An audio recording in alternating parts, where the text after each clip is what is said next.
Hello दोस्तों, आपके अपने यूट्यूब चैनल A3 अकेडमी में आपका स्वागत है। मैं आनंद कुमार आपके सामने फिर से उपस्थित हूं। हम जैसे कि MCQ देख रहे थे। जी हाँ दोस्तों, साइंस में हमारा MCQ चल रहा था और आज का जो हमारा टॉपिक है सौरमंडल। जी हाँ दोस्तों, सौरमंडल यानी कि सोलर सिस्टम के बारे में हम देखेंगे। और मैं आपको बता दूं कि जो सौरमंडल वाला टॉपिक है ये बहुत ज़्यादा इंपॉर्टेंट है। जी हाँ दोस्तों, यहाँ हम 50+ MCQ देखेंगे। और जैसा कि आप देख रहे होंगे कि हमारे थंबनेल में ही दिख रहा है आपको कि इन प्रश्नों को तो आप घोट कर पी लें। जी हाँ दोस्तों, क्यों? क्योंकि मैं आपको बता दूं कि यह जो पार्ट है सौरमंडल, यह हमारे जियोग्राफी वाले पार्ट का भी है और साइंस में फिजिक्स वाले पार्ट का भी है। इसलिए आप पिछले पेपर उठा करके देख लीजिए, 1 से 2 प्रश्न हर एग्जाम में। जी हाँ दोस्तों, कोई भी एग्जाम हो, चाहे वो सेंट्रल का हो या स्टेट का हो, कोई भी एग्जाम आप उठा के देख लीजिए, वहाँ से 1-2 प्रश्न कम से कम इस चैप्टर से जरूर आते हैं। मतलब कि 200% श्योरिटी है दोस्तों, यहाँ इस टॉपिक से प्रश्न जरूर आते हैं। तो इसलिए आज मैं ये टॉपिक लेकर के आपके सामने उपस्थित हुआ हूँ। आप अगर हमारे चैनल पर पहली बार विजिट कर रहे हैं तो हमारे इस चैनल को सब्सक्राइब कर दीजिएगा और बेल आइकन को प्रेस कर दीजिएगा, जिससे हमारे वीडियो जैसे भी अपलोड होंगे तो आपको नोटिफिकेशन प्राप्त हो जाएगी। हाँ, एक बात और आपको बता दूं कि हमारा जो टेलीग्राम चैनल है, जिसमें कि A3 अकेडमी के नाम से है, आप वहाँ पर सर्च कर लेंगे तो आपको ये सारे MCQ के PDF भी आपको मिल जाएंगे। और हाँ, आप हमारा जो कि टिकटॉक ग्रुप भी है उस पर भी आप हमें ज्वाइन या फॉलो कर सकते हैं। वहाँ भी हम शॉर्ट्स के छोटे छोटे वीडियो लेकर के आपके सामने उपस्थित होते रहते हैं। तो आप अच्छे से उनको देख लीजिएगा और उसके बाद उसको लाइक और सब्सक्राइब कर दीजिएगा। तो चलिए आज का सेशन हम स्टार्ट करते हैं। तो बिना टाइम वेस्ट किए हुए अब हम चलते हैं आज के हमारे टॉपिक पे। एक बात और दोस्तों कि जो हमारा ये लाइव चैट का जो हमारे वीडियो चल रहे हैं, तो आप इसको प्लीज़ ज़्यादा से ज़्यादा लोगों को शेयर कर दीजिए, क्योंकि आप खुद देखते हो कि इस प्रश्न ये जो हम सीरीज़ लेकर के आएंगे, इन क्वेश्चंस को टाइप करना, फिर पूरे का PDF बनाना, उसके बाद आपके सामने लेकर के आना बहुत मेहनत का कार्य है। जी हाँ दोस्तों, तो आप तो बस वीडियो में आने से पहले वीडियो को एक बार लाइक कर दिया करिए और अपने सारे ग्रुप में सेंड कर दिया करिए। तो चलिए हम देखते हैं। तो देखिए आपके सामने ये एक इमेज शो हो रही है दोस्तों, ये आपके सामने एक इमेज शो हो रही है। इसमें आप देखोगे कि ये सौरमंडल के बारे में कुछ हमारे ग्रह दिख रहे हैं। जैसे कि हमारे सौरमंडल में आपको बता दूं, ग्रह जो सूर्य होता है वह हमारे सौरमंडल का मुखिया होता है। जी हाँ दोस्तों, सूर्य हमारे सौरमंडल का मुखिया होता है और इसके 8 ग्रह होते हैं। जी हाँ दोस्तों, 8। इसके पहले 9 ग्रह होते थे, लेकिन प्लूटो को ग्रह की दर्जे से हटाने के बाद ग्रहों की संख्या बची है 4। तो मैं आपको बता दूं, इन ग्रहों को 2 भागों में हम बांट करके पढ़ते हैं। पहला जो हमारा, मैं आपको बता दूं, जो पहले ग्रह होते हैं ये मंगल और बृहस्पति के बीच से हम एक ऐसे लाइन खींचते हैं। तो देखिए इधर के 4 जो होते हैं, मंगल, पृथ्वी, शुक्र और बुध, ये ग्रह पार्थिव ग्रह या आंतरिक ग्रह कहलाते हैं। उसके बाद जो लास्ट के 4 ग्रह हैं, यानी कि बृहस्पति, शनि, अरुण और वरुण, यह बाह्य ग्रह यानी कि आप जोबियन समूह के ग्रह कहलाते हैं। आपको एक बात और बताना चाहूंगा दोस्तों कि यह जो ग्रह हैं तो इनको क्रम से हमको याद करना बहुत जरूरी होता है, क्योंकि पेपर में इनका क्रम भी पूछ लेता है। तो सबसे पहले देखिए, सूर्य के सबसे नजदीक जो ग्रह है वह बुध है। आप देख रहे होंगे ये हो गया आपके सामने बुध। उसके बाद जो दूसरे नंबर पे है वह है शुक्र। जी हाँ दोस्तों, दूसरे नंबर पे आता है शुक्र। तीसरे नंबर पे आती है हमारी पृथ्वी। जी हाँ दोस्तों, हमारी पृथ्वी। चौथे नंबर पर है मंगल। 5वें नंबर पे है बृहस्पति। 6ठे नंबर पर है शनि। 7वें पे है अरुण और 8वें पे है वरुण। जी हाँ दोस्तों, तो आपको यह याद रखना है। अब चलते हैं हम अगले स्लाइड की ओर। तो अगले स्लाइड में देखिए हम स्टेप बाय स्टेप पढ़ते हैं। तो ये अब हम देखते हैं, ये स्लाइड आपके सामने है। तो देखिए जो सौर प्रणाली की खोज है वह कोपरनिकस ने की। जी हाँ दोस्तों, सौर प्रणाली, ये पूरी की पूरी जो सौर प्रणाली है, मतलब सूर्य और उसके 8 ग्रह, इनकी जो सौर प्रणाली है उसकी खोज कोपरनिकस ने की है। ये आप अच्छे से याद रखिएगा, कई बार पेपर में पूछा गया है। और जो ग्रहों की गति, जी हाँ दोस्तों, कि ग्रह कैसे गति करते हैं, दीर्घवृत्ताकार में घूमते हैं, तो उस गति का नियम किसने दिया था? केपलर ने दिया था। जी हाँ दोस्तों, तो आपको बता दो, अगर सौर प्रणाली की बात करता है तो सौर प्रणाली की खोज कोपरनिकस ने, और वहीं अगर ग्रहों की गति के नियम बताए तो केपलर ने दिया था। अब देखते हैं सूर्य के बारे में। तो मैं आपको बता दूं कि जो सूर्य है वह एक तारा है। ये आपको याद रखना, कई बार पेपर में आ चुका है। सूर्य एक तारा है और सूर्य पृथ्वी के सर्वाधिक निकट का तारा है। जी हाँ दोस्तों, जो हमारी पृथ्वी है उसका सबसे निकट का तारा ही सूर्य है। उसके बाद दूसरा प्रॉक्सिमा सेंचुरी होता है, सूर्य के बाद जो दूसरा निकट है। तो अब देखिए, सूर्य एक गैसीय गोला है। जी हाँ दोस्तों, सूर्य जो होता है वो ठोस नहीं, पूरा का पूरा गैसीय गोला है। और अगर बात की जाए तो इसमें हाइड्रोजन 71% और हीलियम 26.5% होते हैं। साथ में अन्य जो तत्व होते हैं वह 2.5% यानी 2.5% होते हैं।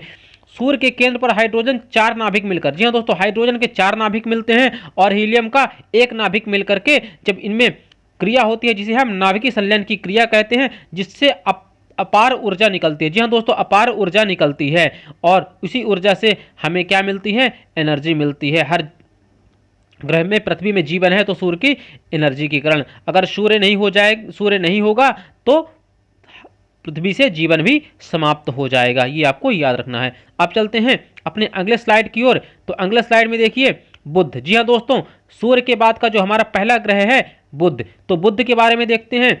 तो बुध के बारे में कुछ पॉइंट आप देख लीजिए। यह सौर मंडल का सबसे छोटा ग्रह है। जी हाँ दोस्तों, सौर मंडल का सबसे छोटा ग्रह है, सबसे छोटा ग्रह है। आप देखिए, सौर मंडल का यह सबसे छोटा ग्रह है, ये आपको दिख रहा होगा, सबसे छोटा ग्रह है ये रहा आपका बुध। और वहीं अगर बात की जाए तो यह सूर्य के सबसे निकट है। जी हाँ दोस्तों, यह सूर्य के सबसे निकट भी है, देखिए सूर्य के सबसे निकट भी है। वहीं अगर बात की जाए इस ग्रह पर दिन अति गर्म। जी हाँ दोस्तों, दिन के टाइम पे जो भाग सूर्य के सामने रहता है इस ग्रह का, वहाँ बहुत ज़्यादा टेम्परेचर, बहुत ज़्यादा गर्म।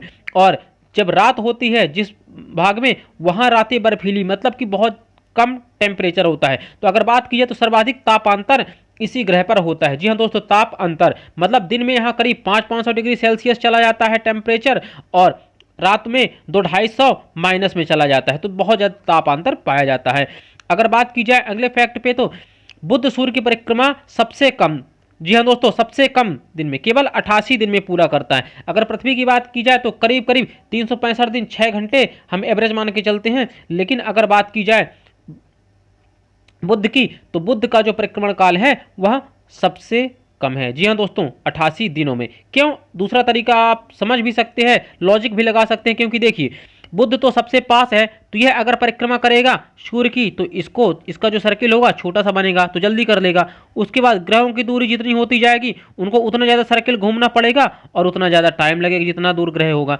इसलिए ऐसा भी लॉजिक आप याद रख सकते हैं। बुध सबसे पास है इसलिए उसका सबसे कम टाइम होता है। कितने? केवल 88 दिन। अब अगले फैक्ट पे देखिए, इस ग्रह पर वायुमंडल नहीं है। जी हाँ दोस्तों, इस ग्रह पर वायुमंडल नहीं है, इसलिए यहाँ पे जीवन भी संभव नहीं है। तो मैं आपको बता दूं, पृथ्वी के अलावा किसी भी ग्रह पर वायुमंडल उपस्थित नहीं है। और हाँ, एक बहुत अच्छा फैक्ट जो है, इस ग्रह का कोई उपग्रह नहीं है। जी हाँ दोस्तों, इस ग्रह का कोई उपग्रह नहीं है। कैसा? प्राकृतिक उपग्रह। अब चलते हैं अगले स्लाइड की ओर। तो अगले स्लाइड में आता है शुक्र यानी कि वीनस। जी हाँ दोस्तों, जो हमारा बुध था उसे मरकरी कहते हैं इंग्लिश में, तो आप देख लीजिएगा, बुध को मरकरी और शुक्र जो है उसे वीनस कहते हैं, वीनस के नाम से जाना जाता है। अगर बात की जाए वीनस, यह बुध के बाद दूसरे नंबर का ग्रह है। जी हाँ दोस्तों, हम क्रम से देख रहे हैं ग्रहों को, तो दूसरे नंबर का ग्रह है। आप देखिए, ये रहा आपके सामने शुक्र।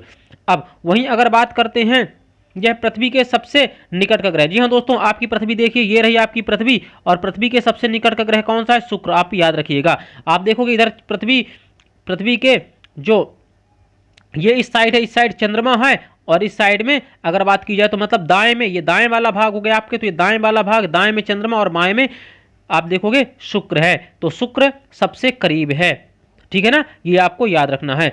तो यह पृथ्वी के सबसे निकट का ग्रह है, आपको याद रखना है। दूसरा फैक्ट अगर बात की जाए तो पूरे सौर मंडल का सबसे चमकीला तथा सबसे गर्म ग्रह यही है। जी हाँ दोस्तों, आपको मैं एक बात बताना चाहूँगा, बहुत लोगों में विवाद का जो कारण होता है कि देखिए, सौर मंडल का सबसे चमकीला ग्रह शुक्र है, ये तो आपको याद होना चाहिए। लेकिन जब गर्म की बात आती है तो कई लोग कंफ्यूज होते हैं, सबसे गर्म ग्रह लोग बुध को मानते हैं। जी हाँ दोस्तों, सबसे गर्म बोलते हैं कि बुध होगा, जबकि गलत है।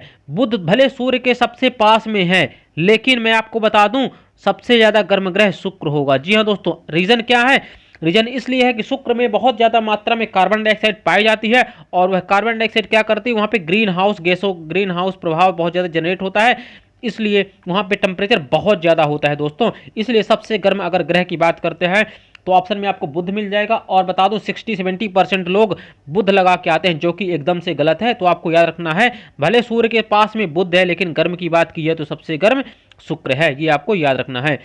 अगले फैक्ट की अगर बात करते हैं तो देखिए, शुक्र अन्य ग्रहों के विपरीत, जी हां दोस्तों, शुक्र अन्य ग्रहों के विपरीत सूर्य की परिक्रमा पूर्व से पश्चिम की ओर करता है। मतलब कि हमारे दो ऐसे ग्रह हैं, एक हो गया आपका शुक्र यानी कि वीनस, और दूसरा होता है अरुण यानी कि यूरेनस जो होता है, यह हमेशा जो परिक्रमा होता है अदर ग्रहों की अपेक्षा उल्टा लगाते हैं। जैसे कि अगर पृथ्वी की बात की जाए तो पृथ्वी पश्चिम से पूर्व की ओर परिक्रमा करती है। जी हाँ दोस्तों, पृथ्वी और जो भी ग्रह हैं, बाकी 6 ग्रह, वह सूर्य की परिक्रमा पश्चिम से पूर्व की ओर करते हैं। लेकिन शुक्र और अरुण 2 ग्रह हैं, वह सूर्य की परिक्रमा पूर्व से पश्चिम की ओर करते हैं। अगर सरल शब्दों में बात की जाए तो मैं आपको बताना चाहूंगा कि जैसे कि मान लीजिए अगर पृथ्वी पे सूर्य उदय पूर्व दिशा से होता है, जी हाँ दोस्तों, और सूर्यास्त पश्चिम में होता है, यह सभी को पता होगा।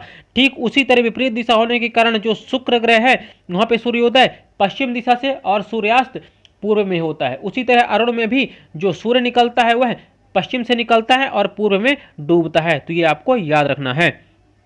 आगे देखिए, इसलिए इस ग्रह को इवनिंग स्टार या मॉर्निंग स्टार भी कहते हैं। आपको ये कई बार पेपर में आ चुका है कि सांझ का तारा या भोर का तारा किसे कहते हैं, तो मैं आपको याद रखना होगा कि शुक्र को सांझ या भोर का तारा के नाम से जाना जाता है। अगले फैक्ट की ओर चलते हैं। आकार घनत्व में पृथ्वी के समान है। जी हाँ दोस्तों, आकार और घनत्व में जो वीनस यानी कि शुक्र है वह पृथ्वी के समान है, इसलिए इसे पृथ्वी का जुड़वा ग्रह या पृथ्वी की भागिनी या बहन कहा जाता है। ये आपको याद रखना है। आगे अगर बात की जाए, इस ग्रह का कोई उपग्रह नहीं है। जी हाँ दोस्तों, हमारे सौर मंडल में केवल 2 ही ऐसे ग्रह हैं। पहला हो गया आपका बुध, दूसरा हो गया शुक्र, जो कि पहला और दूसरे नंबर के ग्रह हैं। इन दोनों में कोई भी उपग्रह नहीं है। कैसा उपग्रह? प्राकृतिक उपग्रह, आपको याद रखना है। तो कोई भी इनमें उपग्रह नहीं है। अब अगले फैक्ट की ओर चलते हैं कि इस ग्रह में वायुमंडल में 95% CO2, मैंने आपको बताया था 95% CO2 मतलब कि कार्बन डाइऑक्साइड, और 3.5 नाइट्रोजन है। आपको ये याद रखना है। इसी कारण से यहाँ बहुत ज़्यादा यह ग्रह गर्म होता है, 95.2%। सोचिए, हमारे पृथ्वी में 0.03% कार्बन डाइऑक्साइड है और थोड़ा सा भी बढ़ जाती है तो ये हाल हो जाता है, टेम्परेचर बढ़ने लगता है। तो सोचिए शुक्र पे क्या हाल होगा जब वहाँ 95% कार्बन डाइऑक्साइड है। ये आपको याद रखना है। अब चलते हैं अपने अगले स्लाइड की ओर। तो मैं आपको पहले इसीलिए एक्सप्लेन कर दे रहा हूं अच्छी तरीके से, ताकि आप MCQ लगा सको जिन्होंने अभी तक ये चैप्टर नहीं पढ़ा हुआ है। अब चलते हैं अपने अगले स्लाइड में। तो अब तीसरे नंबर पे अगर बात की जाए तो पृथ्वी। जी हाँ दोस्तों, पृथ्वी यानी कि पहले हमने देखा बुध के बारे में, फिर हमने देखा शुक्र के बारे में, अब हमारी अर्थ यानी कि पृथ्वी आ गई। तो पृथ्वी के बारे में कुछ फैक्ट हम जान लेते हैं। यह सौर मंडल का एकमात्र ग्रह जिस पर जीवन है। सभी को पता होगा, बताने की आवश्यकता नहीं, केवल पृथ्वी ही ऐसा ग्रह है जिस पर जीवन संभव है। दूसरा अगर फैक्ट की बात की जाए तो यह पृथ्वी के विषुवत व्यास और ध्रुवीय व्यास के बीच लगभग 43 किलोमीटर का अंतर है। जी हाँ दोस्तों, अब आपको मैं बता दूं कि जो आपका यह ध्रुवीय व्यास और जो विषुवतीय व्यास है उसकी बात कर रहा है। तो विषुवतीय व्यास की अगर बात की जाए तो ये बीच वाला भाग, विषुवत रेखा जो होती है, इसे विषुवतीय व्यास कहते हैं। तो इसको गोल गोल अगर बीच से घुमा के नापा जाए तो इसके अगर जो पूरे व्यास की अगर बात की जाए, पूरा ये राउंड में एक चूड़ी के आकार का पूरा लिया जाए तो इसका जो आकार है वह है 12,756। जी हाँ दोस्तों, 12,756, ये आपको याद रखना है। वहीं अगर बात की जाए इसके ध्रुवीय व्यास की, तो ध्रुवीय व्यास क्या होता है आपको पता होगा, जो नॉर्थ और साउथ पोल होता है आपका ऊपर से नीचे, ये टाइप वाला भाग जो होता है ये ध्रुवीय व्यास होता है। तो ध्रुवीय व्यास की अगर बात की जाए तो ध्रुवीय व्यास की जो आकार है वह कितना है, तो 12,714 किलोमीटर। जी हाँ दोस्तों, 12,714 किलोमीटर। तो आप इसको अगर माइनस करेंगे 12,756 में माइनस करेंगे 12,714 का, तो आपको देखोगे 43 किलोमीटर आपको अंतर आ जाएगा। और ये जो अंतर होता है तो इसलिए पृथ्वी एकदम गोल ना होकर के अंडाकार है, मतलब कि बीच में मोटी है और ध्रुवों में हल्का चपटी है, लेकिन दूर से वह गोल दिखती है, क्योंकि इतना अंतर समझ में नहीं आता, इसलिए अंडाकार नहीं बोलोगे आज की बात। पृथ्वी किसके आकार की है? संतरा के आकार की है। जी हाँ दोस्तों, अंडा क्या होता है? अंडा देखते होगे कि अंडा का नुकीला भाग क्या होता है? अंडा कुछ इस शेप का होता है। तो पृथ्वी इस शेप की नहीं, अंडाकार नहीं है दोस्तों। पृथ्वी कैसी है? गोल टाइप है और ध्रुवों में चपटी हुई है, जैसा कि संतरा होता है। तो आपको ये याद रखना, पृथ्वी का आकार संतरा के जैसे है। अब आगे फैक्ट की अगर बात करें तो पृथ्वी अपने अक्ष पर 23.5 डिग्री झुकी हुई है। जी हाँ दोस्तों, कितने डिग्री? 23.5 डिग्री झुकी हुई है। और इसी झुकाव के कारण पृथ्वी पे ऋतुओं का परिवर्तन होता है। जी हाँ दोस्तों, ऋतुओं का परिवर्तन होता है। अगले अगर फैक्ट की बात की जाए तो यह अपने अक्ष पर पश्चिम से पूर्व, जी हाँ दोस्तों, अपने अक्ष पर कैसे घूमती है? पश्चिम से पूर्व, जिसके कारण दिन रात होते हैं। पृथ्वी का अपने अक्ष पर घूमना, कोई भी ग्रह जब अपने अक्ष पर घूमता है उसी कारण उसमें दिन और रात होते हैं। तो पृथ्वी अपने अक्ष पर पश्चिम से पूर्व की ओर, पहले ही बताया जा चुका है कैसा घूमती है? पश्चिम से पूर्व की ओर। लेकिन कौन दो ग्रह? मैंने बताया कि एक आपका जो शुक्र है और दूसरा अरुण है, वह पूर्व से पश्चिम की ओर घूमते हैं। तो स्पीड कितनी है? 27 किलोमीटर पर आवर। जी हाँ दोस्तों, 27 किलोमीटर प्रति घंटा की रफ्तार से पृथ्वी अपने अक्ष पर घूमती है और एक चक्कर 23 घंटे 56 मिनट और 4 सेकंड में पूरा करती है। जी हाँ दोस्तों, कितने टाइम में? 23 घंटे 56 मिनट और 4 सेकंड में पूरा करती है, करीब करीब। इसीलिए हम इसको 24 घंटा मान लेते हैं कि 24 घंटे का दिन रात होता है। ठीक है ना? तो अब पेपर में 24 घंटे ना पूछ के ये डायरेक्टली तो आपको याद करना पड़ेगा 23 घंटे 56 मिनट 4 सेकंड, यह भी पेपर में पूछ लेता है एग्जैक्ट। ठीक है ना? पेपर में ऐसे ऑप्शन दे देगा। ऑप्शन नंबर है 23 घंटे 44 मिनट 4 सेकंड, 23 घंटे 55 मिनट 44 सेकंड, 23 घंटे 50 मिनट। तो इसलिए आपको एग्जैक्ट याद होना चाहिए।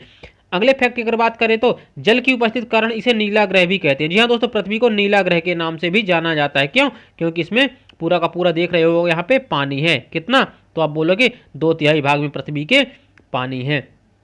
अब अगले स्लाइड पे चलते हैं। तो अगला स्लाइड आपके सामने ये रहा।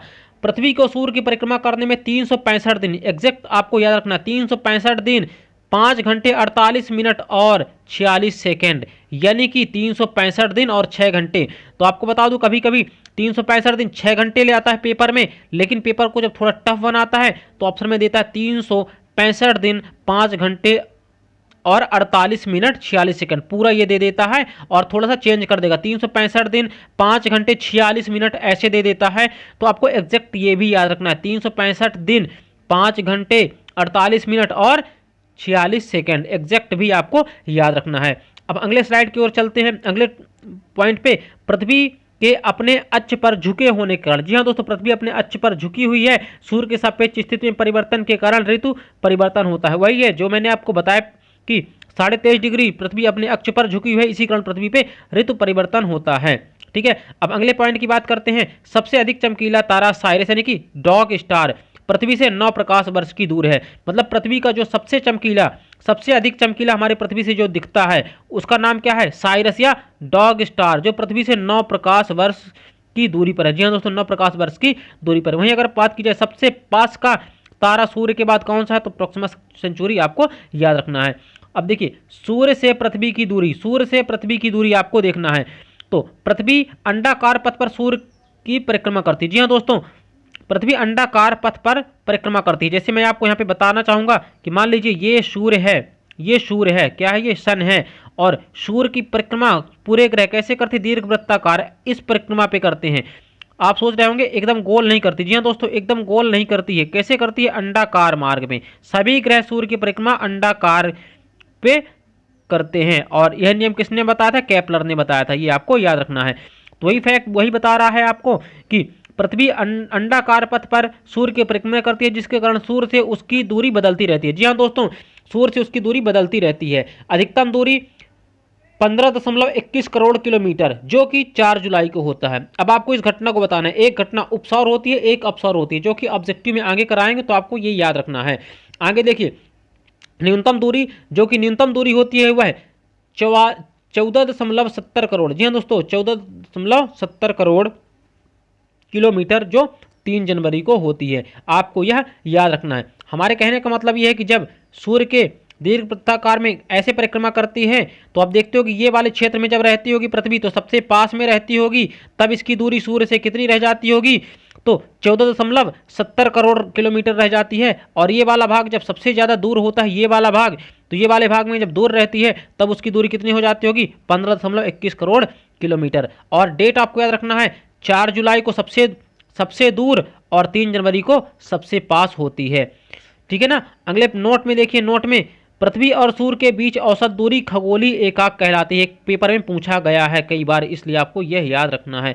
पृथ्वी और सूर्य के बीच की जो औसत दूरी या खगोलीय एकाक दूरी कहलाती है। ठीक है ना, ये आपको याद रखना है। अगर दूरी की बात की जाए खगोल दूरी, तो वह होती है 1,4, आपको याद रखना है 1495 कितना होती है, तो याद रखना है 1495। जी हाँ दोस्तों, 1495 97, 1495 97 87, ये आपको याद रखना है किलोमीटर। जी हाँ दोस्तों, किलोमीटर। ठीक है, अब चलते हैं आप अगले स्लाइड की ओर। तो अगले स्लाइड में आप देखेंगे मंगल के बारे में, यानी कि हमारा यह चौथा ग्रह है। जी हाँ दोस्तों, चौथा ग्रह है कौन सा, मंगल। ये रहा आपके सामने मंगल, ठीक है ना। अब देखिए, यानी कि आंतरिक ग्रह का अंतिम ग्रह है, उसके बाद बाह्य ग्रह चालू हो जाएंगे। तो मंगल यानी कि मार्स, इसे लाल ग्रह, जी हाँ दोस्तों, रेड प्लैनेट के नाम से जाना जाता है। क्यों, क्योंकि इसमें आयरन ऑक्साइड के कण पाए जाते हैं, जिस कारण से यह लाल दिखाई देता है। जी हाँ दोस्तों, आयरन ऑक्साइड के कारण इसका रंग लाल होता है, ये आपको याद रखना है। अगले अगर पॉइंट की बात की जाए तो पृथ्वी के समान यह अपनी अक्ष पर 25 डिग्री, जी हाँ दोस्तों, पृथ्वी हमारी 23.5 डिग्री, लेकिन यह 25 डिग्री के कोण पर झुका हुआ है, इसलिए यहाँ ऋतु परिवर्तन होता है। मैं आपको बता दूं, मंगल पे भी ऋतु परिवर्तन होता है, इसीलिए कहा जाता है कि आने वाले समय में मंगल पे बस्ती बसाएंगे, क्योंकि यह यहाँ पे दिन भी करीब करीब 24 घंटे का होता है, लेकिन साल थोड़ा सा क्या होता है 600-650 दिन के आसपास का होता है, तो वहाँ थोड़ा सा वो है। लेकिन अगर इसके बात की जाए, घनत्व की अगर की बात की जाए और इसके आकार की बात की जाए, तो करीब करीब रहने योग्य है। तो यहाँ भी ऋतुएं परिवर्तन होती हैं, आपको ये याद रखना है। क्यों, क्योंकि ये 25 डिग्री पर झुका हुआ है। अगले अगर फैक्ट की बात की जाए तो इस ग्रह पर वायुमंडल का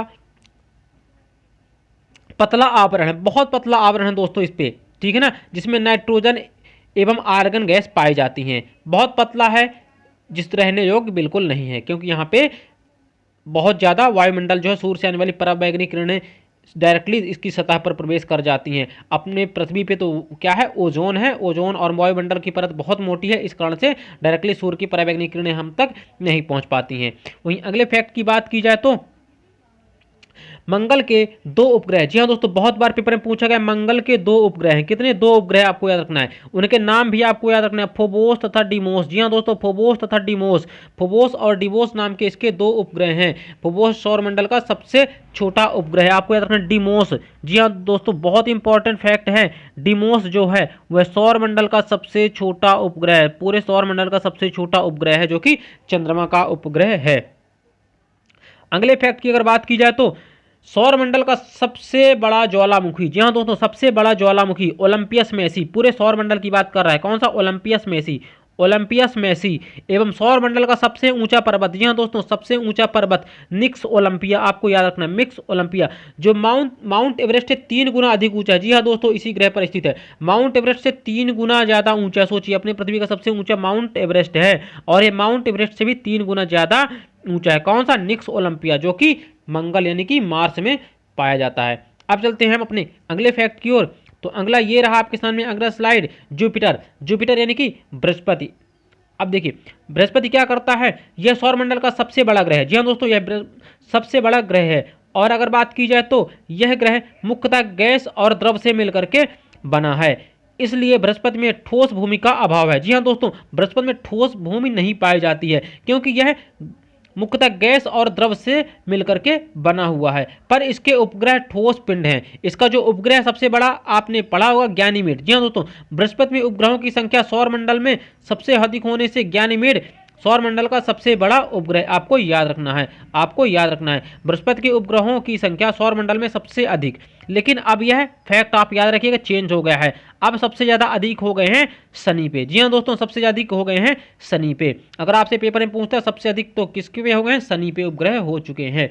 अब देखिए, गैनीमेड सौरमंडल का सबसे बड़ा उपग्रह है, आपको बता दूं कि गैनीमेड सबसे बड़ा, और वहीं आप देखो कि अभी मैंने जस्ट बताया कि सबसे छोटा सौरमंडल का ग्रह तो ये उपग्रह, तो आपने पढ़ा होगा डिमोस। जी हाँ दोस्तों, आपने डिमोस मंगल का उपग्रह सबसे छोटा। वहीं अगर सबसे बड़े की बात की जाए तो सबसे बड़ा बृहस्पति का गैनीमेड है, आपको ये याद रखना है। सभी ग्रहों में इसकी जो रोटेशन स्पीड है सबसे अधिक है। जी हाँ दोस्तों, इसकी रोटेशन स्पीड बहुत ज़्यादा है, यह 10 घंटे में सूर्य की एक परिक्रमा कर लेता है। जी हाँ दोस्तों, मतलब ये 10 घंटे में अपने अक्ष पर एक बार घूम लेता है। जैसे कि हमारी पृथ्वी करीब 24 घंटे में एक बार घूम लेती है, तो यह 10 घंटे, मतलब यहाँ 5 घंटे का दिन और 5 घंटे की रात होती है बृहस्पति पे। वहीं अगर बात की जाए परिक्रमा लगाने में इसे 12 वर्ष का समय लगता है। जी हाँ दोस्तों, क्योंकि यह दूर है इसलिए इसे 12 वर्ष का, जितना ग्रह दूर होता जाएंगे पृथ्वी से उनका परिक्रमण काल उतना ज़्यादा बढ़ता जाएगा। अब अगले फैक्ट की बात करें हैं तो मंगल और बृहस्पति की कक्षाओं के बीच कुछ छोटे छोटे आकाशीय पिंड हैं जो सूर्य की परिक्रमा कर रहे हैं, उन्हें क्षुद्र ग्रह कहते हैं। तो आपको याद रखना है कि मंगल और बृहस्पति, जी हाँ दोस्तों, मंगल और बृहस्पति यहाँ पे छोटे छोटे क्षुद्र ग्रहों के बहुत ज़्यादा चक्र पाए जाते हैं जिन्हें हम क्षुद्र ग्रह कहते हैं। और यही जो क्षुद्र ग्रह हैं वही 2 भागों में बांटते हैं, आप ये याद रखना। ये लाइन जो क्षुद्र ग्रह के इस साइड वाले मतलब कि लेफ्ट वाले भाग हैं वहाँ पे आंतरिक ग्रह यानी कि पार्थिव ग्रह, और इधर जुपिटर की इधर वाले ने जोवियन ग्रह यानी कि बाह्य ग्रहों की संख्या दी गई है। अब चलते हैं अपने अगले स्लाइड में।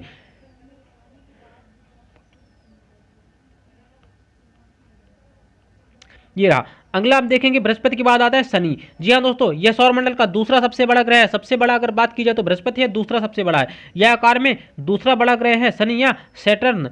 तो आपको अगले इसमें फैक्ट में याद रखना है, इस ग्रह की एक विशेषता यह है कि इसके चारों ओर प्रकाश की एक कुंडली है जिसे वलय कहा जाता है। जी हाँ दोस्तों, आप देख रहे होंगे कि यह इसके चारों ओर प्रकाश की कुंडली वलय पाया जाता है। केवल एकमात्र ऐसा ग्रह जिस पर वलय कहा जाता है।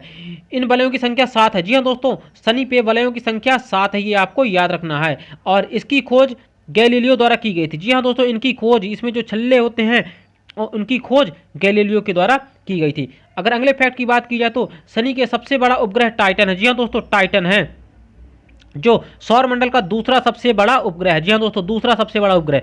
पहला सबसे बड़ा उपग्रह कौन सा है? बृहस्पति का, आपने पढ़ा गैनीमेड। वहीं अगले फैक्ट की बात करें तो इस ग्रह का घनत्व जल से भी कम होता है। जी हाँ दोस्तों, जो शनि है उसका घनत्व बहुत कम है, मतलब अगर इसे जल में रख दिया जाए तो यह तैरने लगेगा। जी हाँ दोस्तों, शनि का घनत्व सबसे कम, और आपको बता दूं पृथ्वी का घनत्व सबसे ज़्यादा। जो हमारे 8 ग्रह हैं उनमें से शनि का घनत्व सबसे कम, मतलब कि इतना हल्का है, अगर इस ग्रह को पानी में रख दिया जाए तो यह पानी में तैरता रहेगा। वहीं अगर बात की जाए तो सबसे ज़्यादा घनत्व तो अपनी पृथ्वी का है। आगे देखते हैं तो अगला ग्रह जो कि हमारा 7वां ग्रह है अरुण यानी कि यूरेनस। आपको याद रखना है अरुण यानी कि यूरेनस। यह सौरमंडल का तीसरा सबसे बड़ा ग्रह है। जी हाँ दोस्तों, यह सौरमंडल का तीसरा सबसे बड़ा ग्रह है और इसका अगर परिक्रमण जो होता है शुक्र के भांति है। जी हाँ दोस्तों, यह परिभ्रमण शुक्र की भांति, मतलब कि यह पूर्व से पश्चिम की ओर परिक्रमा अपने अक्ष पे घूमता है, मतलब कि यहाँ भी सूर्योदय पश्चिम से होता है जैसा कि शुक्र में होता था। अगर अगले फैक्ट की बात की जाए तो यह अपनी धुरी पर सूर्य की ओर इतना झुका हुआ है कि यह लेटा हुआ दिखाई देता है। इस कारण इसे लेटा हुआ ग्रह भी कहते हैं, ये आपको याद रखना है, इसे लेटा हुआ ग्रह भी कहते हैं, कई बार पेपर में आ चुका है। अब अगले स्लाइड पे अगर चलते हैं तो आगे देखिए जो हमारा लास्ट ग्रह है वह वरुण है। जी हाँ दोस्तों, वरुण यानी कि नेपच्यून। यह हरे रंग का ग्रह है। जी हाँ दोस्तों, कई बार पेपर में आया है, अब इसलिए आपको याद रखना, हरे रंग का ग्रह है और यह सूर्य के सबसे अधिक दूरी पर स्थित ग्रह है। जी हाँ दोस्तों, सूर्य का सबसे दूरी पर स्थित ग्रह है। अगर आकार की बात की जाए तो यह आकार में चौथा बड़ा है। जी हाँ दोस्तों, आकार में चौथा बड़ा है। और पृथ्वी की बात की जाए तो पृथ्वी आकार में 5वें नंबर में आती है। सबसे बड़ा कौन सा है तो आप बताओगे सर? सबसे बड़ा बृहस्पति, उसके बाद शनि, फिर अरुण और फिर वरुण, और 5वें में आती है हमारी पृथ्वी। तो ये आपको याद रखना है। वहीं अगर बात करें तो मीथेन के अधिकता के कारण यह ग्रह का प्रकाश हरे रंग का। जी हाँ दोस्तों, यहाँ पर मीथेन बहुत ज़्यादा मात्रा में पाए जाते हैं, इसलिए यह हरे रंग का दिखाई देता है। अब चलते हैं हम अपने MCQ सीरीज़ पर। जी हाँ दोस्तों, अब हम चलेंगे अपने MCQ सीरीज़ पर। उसके पहले थोड़ा सा कुछ घटना देख लेते हैं। देखिए कुछ घटना आप देख लीजिए। सूर्य ग्रहण और चंद्र ग्रहण कई बार पेपर में आए, बच्चे थोड़ा सा कंफ्यूज रहते हैं, इस चीज़ को हम आज समझ लेते हैं। तो देखिए ये हमारा सूर्य है और ये चंद्रमा है और ये पृथ्वी है। तो मैं आपको बता दूं, जब पृथ्वी और सूर्य के बीच में, जी हाँ दोस्तों, पृथ्वी और सूर्य के बीच में जब चंद्रमा आ जाता है, पृथ्वी और सूर्य के बीच में जब चंद्रमा आ जाता है तो उस घटना को सूर्य ग्रहण कहा जाता है। और मैं आपको बता दूं, सूर्य ग्रहण हमेशा अमावस्या में ही होता है। जी हाँ दोस्तों, सूर्य ग्रहण हमेशा अमावस्या में होती है। तो इसको याद कैसे रख सकते हैं? जी हाँ दोस्तों, इसको याद रख सकते हैं सुआ नाम से याद रख सकते हैं। सुआ मतलब सूर्य ग्रहण हमेशा अमावस्या में होती है। वहीं अगर बात की जाए तो चंद्र ग्रहण क्या होता है? आप देखिए, चूंकि सूर्य का परिक्रमा कर रहा है पृथ्वी और पृथ्वी का परिक्रमा कौन कर रहा है? चांद। तो आप देख रहे होंगे यहाँ पे ये तीनों एक सीधी रेखा पर हैं। अब चूंकि चंद्रमा पृथ्वी के ऐसे भी परिक्रमा कर रहा है, जी हाँ दोस्तों, ऐसे भी घूम रहा है, तो अभी तो यहाँ पे आएगा तो सूर्य ग्रहण पड़ गया। अब देखिए जब चंद्रमा घूम के पृथ्वी के पीछे आ जाएगा, इस साइड आ जाएगा, तो फिर क्या हो जाएगा, तो आप देख रहे हो अगले स्लाइड में क्या हुआ है, यह चंद्रमा घूम करके इस साइड में आ गया है। तो अब चंद्रमा और सूर्य के बीच में पृथ्वी आ गई, ये देखिए पृथ्वी आ गई, तो इस घटना को चंद्र ग्रहण कहते हैं, इस घटना को चंद्र ग्रहण कहते हैं। तो आपको ये याद रखना है। और चंद्र ग्रहण हमेशा कब होता है, पूर्णिमा को होता है, तो आपको याद रखना है चापू से। जी हाँ दोस्तों, चापू से याद रखना है, चंद्र ग्रहण हमेशा पूर्णिमा में होता है, ये आपको याद रखना है। कई बार यह भी पेपर में पूछ लेता है कि चंद्र ग्रहण में कैसी घटना है, ठीक है ना। अब चलते हैं हम आप अपनी MCQ सीरीज पर। आज हम देखेंगे सौरमंडल के टॉप 50%। जी हाँ दोस्तों, टॉप 50% देखेंगे जो सभी परीक्षाओं के लिए महत्वपूर्ण है, ये आपको याद रखना है। अब हम देखेंगे फटाफट इनको सॉल्व कर लेंगे, इसलिए मैंने एक्सप्लेन कर दिया कि जिसने नहीं पढ़ा है तो डायरेक्टली MCQ सॉल्व करने से पहले हम थोड़ा सा उसके बारे में देख लेते हैं। तो अब चलिए, पहला प्रश्न ये रहा आपके सामने, जल्दी से कमेंट करिएगा, जल्दी जल्दी। आपको हमेशा मैं बोला हूँ कि जब मैं सीरीज चालू हुआ करें तो आप रफ और पेन लेकर के बैठ जाया करिए।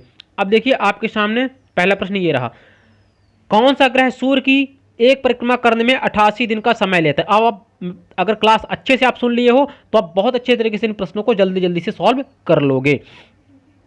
तो जल्दी से बताइए कौन सा ग्रह सूर्य की परिक्रमा करने में 88 दिन का समय लेता है। Option number A Prithvi, option number B बुध, ऑप्शन नंबर सी शुक्र, ऑप्शन नंबर डी वरुण। जल्दी से बताइए, जल्दी से। जी हाँ दोस्तों, आप करीब करीब सब सही करोगे। Option number B. जी हाँ दोस्तों, जो बुध है, बुध यानी कि पृथ्वी के सबसे करीब ग्रह यानी पहला ग्रह, अगर बात की जाए तो यह सबसे छोटा ग्रह भी है और इस पे कोई भी उपग्रह नहीं पाया जाता। जी हाँ दोस्तों, बुध पे कोई भी उपग्रह नहीं पाया जाता है और दैनिक तापांतर इस ग्रह पे सर्वाधिक होता है। आप चलते हैं अपने अगले प्रश्न की ओर। तो अगला प्रश्न ये रहा आपके सामने, शुक्र यानी कि वीनस ग्रह के वातावरण में किस गैस के कारण वो सबसे गर्म ग्रह है। बहुत अच्छा प्रश्न है दोस्तों, बहुत अच्छा प्रश्न है। ऑप्शन नंबर ए CH4, देखिए डायरेक्टली फॉर्मूला दे दिया है नाम ना लेकर के, CH4, option number B NH3, option number C CO2, option number D CO। जल्दी से बताइए, जल्दी से बताइए, जल्दी से बताइए, जल्दी से बताइए। तो हाँ, तो आप सभी का आंसर करीब के सही होगा, क्योंकि मैंने बताया है कि इसमें 95% क्या होता है, कार्बन डाइऑक्साइड, तो CO2। जी हाँ दोस्तों, CO2 के अधिकतर कारण। तो ये फार्मूले भी आपको याद रखने हैं। जो CH4 है वह किसका है, मेथेन का है। जी हाँ दोस्तों, CH4 मेथेन का फार्मूला होता है। वहीं अगर NH3 की बात करें तो NH3 अमोनिया का होता है। जी हाँ दोस्तों, NH3 अमोनिया का होता है। और CO की बात करें तो कार्बन मोनोऑक्साइड का फार्मूला होता है, ये भी आपको याद रखना है। आप चलते हैं अगले प्रश्न की ओर। तो अगला प्रश्न ये रहा आपके सामने, प्रश्न नंबर 3 यानी कि 3। देखिए, सौरमंडल के किस ग्रह के पास कोई उपग्रह नहीं है, यानी कि सैटेलाइट नहीं है, कोई भी उपग्रह यानी कि सैटेलाइट नहीं है। तो ऑप्शन नंबर ए बुध, ऑप्शन नंबर बी शुक्र, ऑप्शन नंबर सी उपरोक्त दोनों, ऑप्शन नंबर डी इनमें से कोई नहीं। जल्दी से कमेंट करिए दोस्तों, जल्दी से। सौरमंडल के किस ग्रह के पास कोई भी उपग्रह नहीं है, किस ग्रह के पास कोई भी उपग्रह नहीं है। बहुत अच्छा प्रश्न है दोस्तों, बहुत अच्छा प्रश्न है, जल्दी से कमेंट करिए। हाँ बिल्कुल सही, उपरोक्त दोनों। जी हाँ दोस्तों, ना तो बुध के पास कोई उपग्रह है, ना ही शुक्र के पास कोई उपग्रह है। और उपग्रह बता दूं कि उपग्रह यहाँ पे प्राकृतिक, क्योंकि दो उपग्रह होते हैं, एक मानव निर्मित यानी कि कृत्रिम होता है और दूसरा आप बताओगे कि दूसरा प्राकृतिक होता है। अब चलते हैं प्रश्न नंबर 4 की ओर। ये रहा प्रश्न नंबर 4 आपके सामने, सौरमंडल के किस ग्रह का घनत्व सबसे ज्यादा है। जी हाँ दोस्तों, सौरमंडल के किस ग्रह का घनत्व सबसे ज्यादा है। जल्दी से कमेंट करिए दोस्तों, जल्दी से। Option number A Prithvi, option number B बुध, ऑप्शन नंबर सी शुक्र, ऑप्शन नंबर डी मंगल। बहुत अच्छा प्रश्न है दोस्तों, मैंने थोड़ी देर पहले ही बताया, अगर आपने अच्छे से सुना होगा तो आप बता लोगे। जल्दी से बताइए, सौरमंडल के किस ग्रह का घनत्व यानी कि डेंसिटी सबसे अधिक है, जल्दी से बताइए। तो प्रश्न नंबर 4 का सही आंसर है ऑप्शन नंबर ए। जी हाँ दोस्तों, पृथ्वी, पृथ्वी का जो घनत्व है वह सर्वाधिक है। अगर बात की जाए तो पृथ्वी का घनत्व एवरेज अगर बात की जाए तो 5.52 ग्राम। जी हाँ दोस्तों, 5.52 ग्राम, ठीक है ना, सेंटीमीटर क्यूब, सेंटीमीटर क्यूब, ये आपको याद रखना है। वहीं अगर किलोमीटर में बात की जाए तो मैं आपको बता दूं 5520। जी हाँ दोस्तों, 5520, ठीक है ना, केजी। जी हाँ दोस्तों, केजी पर मीटर, ठीक है ना, ये आपको याद रखना है, क्यूब। अब चलते हैं अगले प्रश्न की ओर। अगला प्रश्न ये रहा आपके सामने, सूर्य में मुख्यतः कौन सी गैस पाई जाती है? जी हाँ दोस्तों, सूर्य में मुख्यतः कौन सी गैस पाई जाती है? बहुत अच्छा प्रश्न है दोस्तों। Option number A hydrogen, option number B helium, option number C उपरोक्त दोनों, ऑप्शन नंबर डी इनमें से कोई नहीं। जल्दी से बताइए दोस्तों, जल्दी से बताइए दोस्तों, जल्दी से। जी हाँ, जिसको ऑप्शन नंबर सी वो अपने एक नंबर ऐड कर लीजिए दोस्तों। बिल्कुल सही, उपरोक्त में से दोनों हाइड्रोजन और हीलियम ये दोनों गैस मुख्यतः सूर्य पे पाई जाती हैं। वहीं अगर बात की जाए तो सूर्य का प्रकाश अगर पृथ्वी पे आने की बात करें तो 8 मिनट और 16 सेकंड लगते हैं। अगर सूर्य के बाहरी परत की बात की जाए तो प्रकाश मंडल कहलाता है, जो कि सूर्य ग्रहण के समय दिखाई देता है। और हाइड्रोजन और हीलियम ही आपस में मिलकर के क्या करते हैं? क्रिया करते हैं। कौन सी क्रिया? नाभिकीय संलयन क्रिया, जिससे द्वारा ऊर्जा मुक्त होती है। पहले ही आपको बताया जा चुका है। अब चलते हैं अगले प्रश्न की ओर। प्रश्न नंबर 6 यानी कि 6, तारों का रंग किस पर निर्भर करता है? बहुत ही अच्छा प्रश्न दोस्तों, कई बार पेपर में आया है। जल्दी से बताइए, तारों का रंग किस पर निर्भर करता है? ऑप्शन नंबर ए आकार पर, ऑप्शन नंबर बी तापमान पर, ऑप्शन नंबर सी दूरी पर, ऑप्शन नंबर डी उपरोक्त में से सभी। जल्दी से बताइए, तारों का रंग किस पर निर्भर करता है? तारों का रंग किस पर निर्भर करता है? जल्दी से बताइए दोस्तों, जल्दी से। तो जिसका ऑप्शन नंबर डी है वह बिल्कुल गलत है दोस्तों, बिल्कुल गलत है। तारों के अगर रंग की बात करें तो रंग उसके तापमान पर निर्भर करता है। जी हाँ दोस्तों, तापमान पर निर्भर करता है। तारों का रंग उसके तापमान पर निर्भर करता है, ठीक है ना, ये आपको याद रखना है। जैसे आप देखते हो कि गैस का जो बर्नर होता है, तो गैस जब आप जलाते हो, जब गैस आपकी खत्म होने वाली होती है, मतलब उसका टेम्परेचर कम होने लगता है, तो पीली पीली दिखने लगती है। और जब अच्छी खासी गैस भरी होती है तो वह ब्लू कलर की दिखाई देती है।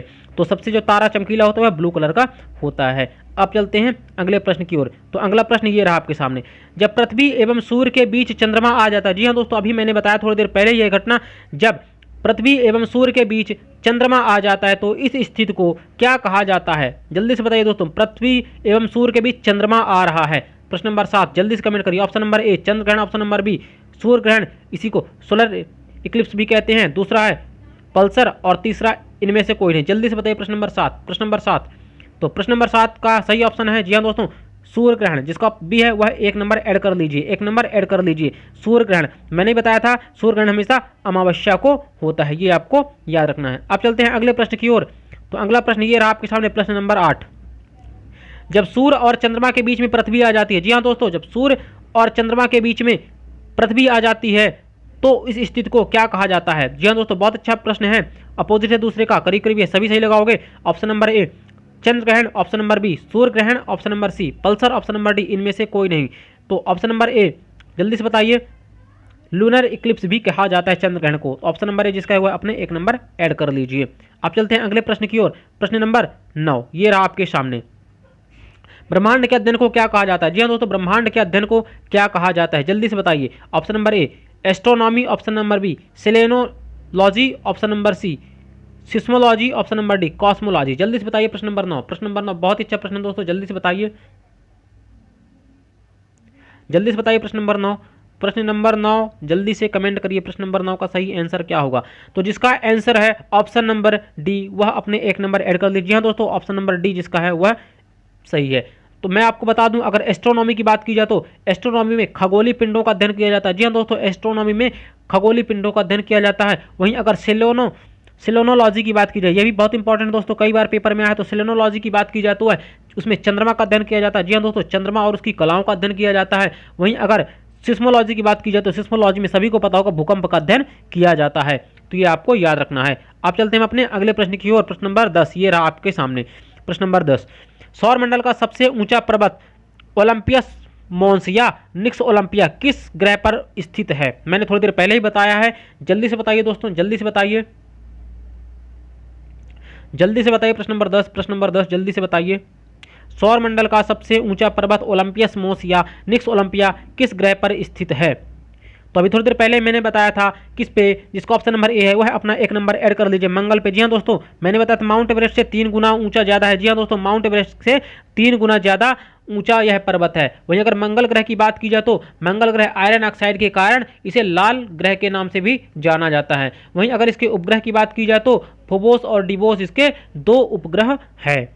आप चलते हैं आप अपने अगले प्रश्न की ओर। तो प्रश्न नंबर 11 ये रहा आपके सामने, सौर मंडल के किस ग्रह के पास अब सबसे ज्यादा उपग्रह हो गए हैं, ये भी प्रश्न मैंने आपको थोड़ी देर पहले ही बताया है। ऑप्शन नंबर ए शनि ग्रह, option number B Brihaspati, option number C पृथ्वी, ऑप्शन नंबर डी मंगल। जल्दी से बताइए दोस्तों, जल्दी से।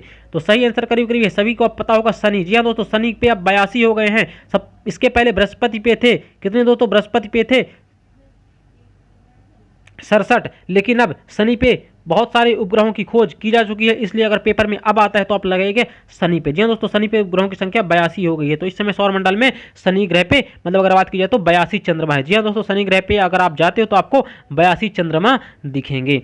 अब चलते हैं अपने अगले प्रश्न की ओर। ये रहा आपके सामने प्रश्न नंबर 12। सौरमंडल में क्षुद्र ग्रह किन दो ग्रहों के बीच पाए जाते हैं? यह भी दोस्तों मैंने थोड़ी देर पहले ही आपको बताया, बहुत ही अच्छा प्रश्न है दोस्तों।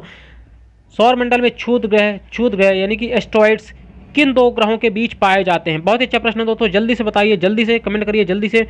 तो जिसका आंसर है ऑप्शन नंबर ए, वह बिल्कुल सही। जी हाँ दोस्तों, मंगल और बृहस्पति के बीच में, मंगल और बृहस्पति के बीच में बहुत सारे क्षुद्र ग्रह पाए जाते हैं, और उन्हीं क्षुद्र ग्रह ही दो ग्रहों को बांटते हैं। 4 ग्रह मतलब शुरू के जो 4 ग्रह होते हैं, बुध, शुक्र, पृथ्वी और मंगल, यह आंतरिक ग्रह या पार्थिव ग्रह कहलाते हैं। और उसी तरह बृहस्पति, शनि, अरुण और वरुण, यह बाह्य ग्रह यानी कि जोबियन ग्रह कहलाते हैं। आप चलते हैं अपने अगले प्रश्न की ओर, प्रश्न नंबर 13 यानी कि प्रश्न नंबर 13, ये रहा आपके सामने। सौर प्रणाली की खोज किस वैज्ञानिक ने की? बहुत अच्छा प्रश्न दोस्तों, बहुत शुरू में ही मैंने बताया था, जैसे हमारा सेशन शुरू है मैंने ही बताया था। जल्दी से, आपका माइंड कितना शार्प है अभी पता चल जाएगा कि आपको कितना याद है। जल्दी से बताइए, सौर प्रणाली की खोज किस वैज्ञानिक ने की है? स्टार्टिंग में मैंने बताया है, जल्दी से बताइए। तो 13 का जिसका ऑप्शन नंबर ए है वह सही है। जी हाँ दोस्तों, कोपरनिकस। जी हाँ दोस्तों, कोपरनिकस ने सौर प्रणाली की खोज की थी। आप चलते हैं अपने अगले प्रश्न की ओर, प्रश्न नंबर 14। प्रश्न नंबर 14 ये रहा आपके सामने, ये रहा आपके सामने। सूर्य के चारों ओर घूमने वाले खगोलीय पिंड को क्या कहा जाता है? बहुत ही अच्छा प्रश्न दोस्तों, सूर्य के चारों ओर घूमने वाले खगोलीय पिंड को क्या कहा जाता है? यह प्रश्न सभी लोग से उम्मीद करता हूं कि सही लगाओगे। ऑप्शन नंबर ए उपग्रह, ऑप्शन नंबर बी ग्रह, ऑप्शन नंबर सी सौर तारा, ऑप्शन नंबर डी इनमें से कोई नहीं। जल्दी से कमेंट करिए दोस्तों, सूर्य के चारों ओर पूछ रहा है ना कि ग्रह के चारों ओर। जल्दी से कमेंट करिए। 14 प्रश्न नंबर 14 का सही आंसर है ऑप्शन नंबर बी। जी हाँ दोस्तों, जिसका ऑप्शन नंबर बी है वह अपना 1 नंबर ऐड कर लीजिए। आप चलते हैं अपने अगले प्रश्न की ओर। तो प्रश्न नंबर 15 ये रहा आपके सामने, प्रश्न नंबर 15। थोड़ा सा आज स्पीड में करा रहे हैं क्योंकि वीडियो फिर काफ़ी ज़्यादा लंबा हो जाता है, ठीक है। अब चलते हैं प्रश्न नंबर 15। प्रश्न नंबर 15 आपके सामने यह रहा, ग्रहों की गति का नियम किसने प्रतिपादित किया था? बहुत अच्छा प्रश्न दोस्तों, स्टार्टिंग में बताया जा चुका है ग्रहों की गति का नियम, मैंने 2-3 बार बताया है। जल्दी से बताइए, ग्रहों की गति का नियम किसने दिया था? जल्दी से कमेंट करिए। Option number A Kepler, option number A Copernicus, option number C Galileo, option number D Newton. जल्दी से बताइए प्रश्न नंबर 15, प्रश्न नंबर 15 जल्दी से बताइए। तो सही आंसर है ऑप्शन नंबर ए, जिसका वह 1 नंबर ऐड कर लीजिए, केपलर। जी हाँ दोस्तों, केपलर ने ग्रहों की गति का नियम बताया है। आप चलते हैं अपने अगले प्रश्न की ओर। तो अगला प्रश्न ये रहा आपके सामने, अगला प्रश्न ये रहा आपके सामने। किस वैज्ञानिक ने सर्वप्रथम ब्लैक होल के बारे में बताया था? जी हाँ दोस्तों, किस वैज्ञानिक ने सर्वप्रथम ब्लैक होल के बारे में बताया था? Option number A Kepler, option number B Newton, option number C Chandrasekhar, option number D Einstein. जल्दी से बताइए, किस वैज्ञानिक ने सर्वप्रथम ब्लैक होल के बारे में बताया था? तो जिसको option number C 1 number add कर दीजिए। हाँ दोस्तों, एस चंद्रशेखर ने ब्लैक होल के बारे में सबसे पहले परिकल्पना दी थी। अब आगे चलते हैं अगले प्रश्न की ओर। तो प्रश्न नंबर 17 गलत हो गया था, उसको थोड़ा सा मिसप्रिंट हो गया था, इसलिए उसको हटा दिए हैं। तो प्रश्न नंबर 18 जी दोस्तों, प्रश्न नंबर 18 ये रहा आपके सामने। सौर ऊर्जा किस प्रक्रिया द्वारा पैदा होती है? बहुत अच्छा प्रश्न दोस्तों, सौर ऊर्जा किस प्रक्रिया द्वारा पैदा होती है? ऑप्शन नंबर ए नाभिकीय विखंडन, ऑप्शन नंबर बी नाभिकीय संलयन, ऑप्शन नंबर सी रासायनिक प्रक्रिया, ऑप्शन नंबर डी उपरोक्त सभी। जल्दी से कमेंट करिए दोस्तों, जल्दी से। तो जल्दी से बताइए, सौर ऊर्जा किस प्रक्रिया द्वारा पैदा होती है? उपरोक्त सभी देख करके तो लोग डी भी लगा देते हैं, लेकिन अच्छे से थोड़ा सा देखिए। प्रश्न नंबर 18, प्रश्न नंबर 18 का सही आंसर है ऑप्शन नंबर बी। जी हाँ दोस्तों, नाभिकीय संलयन। नाभिकीय संलयन मैंने बताया था, इसमें हाइड्रोजन और हीलियम, हाइड्रोजन के 4 परमाणु मिलकर के नाभिक का एक परमाणु मिल करके ऊर्जा बहुत ज़्यादा मात्रा में परिवर्तन उत्पन्न करते हैं। तो ये आपको याद रखना है। कितने? तो आपने देखा होगा कि हाइड्रोजन के 4 मिलकर के और हीलियम के 1 परमाणु मिलकर के, ठीक है ना, ये आपको बताना है। अब चलते हैं अगले प्रश्न की ओर। प्रश्न नंबर 19 ये रहा आपके सामने। बहुत अच्छा प्रश्न दोस्तों, पृथ्वी की परिधि कितनी है? जी हाँ दोस्तों, पृथ्वी की परिधि बतानी है आपको। Option number A 40,000, option number B 40,075, option number B उपरोक्त दोनों, डी इनमें से कोई नहीं। जल्दी से बताइए दोस्तों, जल्दी से। मतलब अगर परिधि की बात की जाए तो देखिए, परिधि ये पृथ्वी मान लीजिए, यह पृथ्वी है, यह पृथ्वी है आपकी, यह पृथ्वी है पूरी, ये तो परिधि मतलब यहाँ से अगर पृथ्वी को हम चलते हैं, अगर मान लीजिए ये बिंदु है, यहाँ से अगर हम पृथ्वी को घूम कर पूरा यहाँ तक आ जाएं तो यह इसकी परिधि कहलाएगी। जी हाँ दोस्तों, यह इसकी परिधि कहलाएगी। तो पृथ्वी की परिधि पूछा है, ये परिधि, इस बिंदु से घूमकर अगर हम पूरा यहाँ तक आ जाए तो ये पृथ्वी की परिधि कहलाती है। तो मैं आपको बता दूं जिसका ऑप्शन नंबर सी है वह बिल्कुल सही है। जी हाँ दोस्तों, ऑप्शन नंबर सी। देखिए पेपर में कभी कभी इसको 40,000 भी मान लेता है, राउंड फिगर में ले लेता है, और कभी कभी 40,075। तो 40,075 जो हुआ है एग्जैक्ट है। जी हाँ दोस्तों, 40,075 एग्जैक्ट है। तो 40,075 ना दे करके 40,000 भी पेपर में दे देता है, इसलिए दोनों ऑप्शन आपको याद रखना है पेपर के हिसाब से। आप चलते हैं अगले प्रश्न की ओर। तो अगला प्रश्न ये रहा आपके सामने, प्रश्न नंबर 20। निम्न में से कौन सा आंतरिक ग्रह नहीं है, यानी कि आंतरिक यानी कि इनर प्लैनेट नहीं है। जल्दी से कमेंट करिए दोस्तों, बहुत ही अच्छा प्रश्न है, बहुत ही अच्छा प्रश्न है, जल्दी से कमेंट करिए। ऑप्शन नंबर ए बुध, ऑप्शन नंबर बी शुक्र, ऑप्शन नंबर सी पृथ्वी, ऑप्शन नंबर डी शनि। जल्दी से कमेंट करिए प्रश्न नंबर 20 को।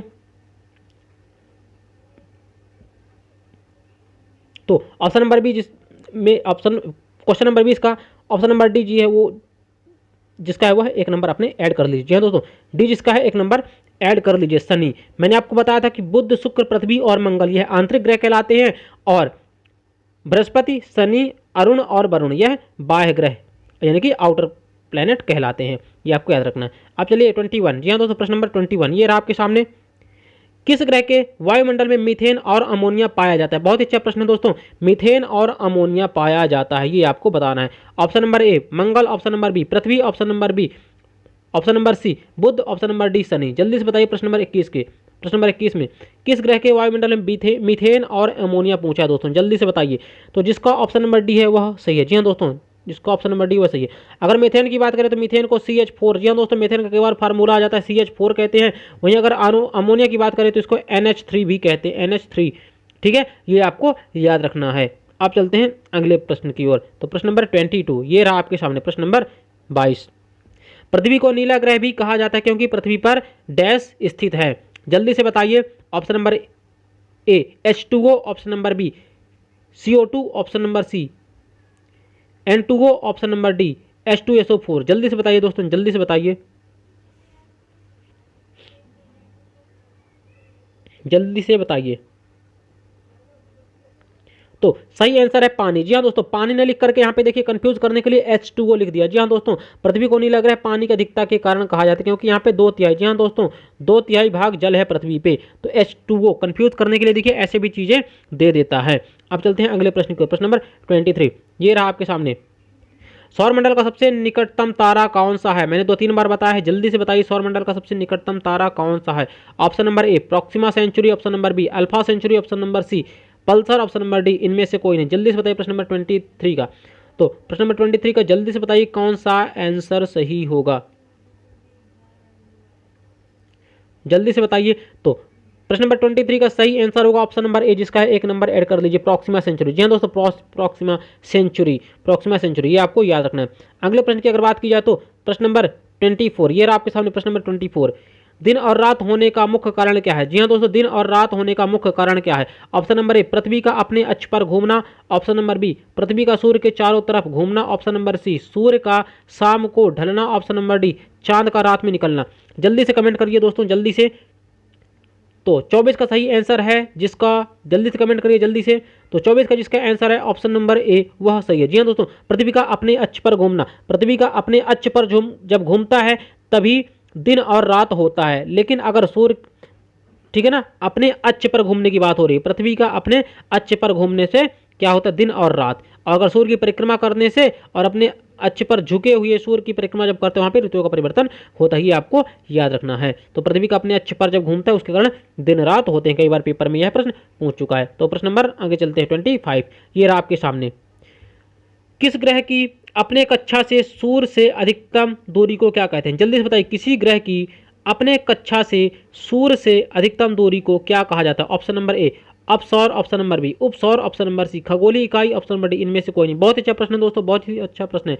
किसी ग्रह का अपने कक्षा पर सूर्य से अधिकतम दूरी को, देखिए मैंने बताया था ये हो गया बीच में सूर्य, और सूर्य की सभी ग्रह कैसे करते हैं, ये दीर्घ वृत्ताकार मार्ग में परिक्रमा करते हैं। तो यहीं पे पूछा है कि जब सूर्य से अधिकतम दूरी, मतलब यहाँ पे मान लीजिए अधिकतम दूरी, किसी ग्रह की सूर्य से अधिकतम दूरी को क्या कहा जाता है? जल्दी से बताइए दोस्तों, जल्दी से।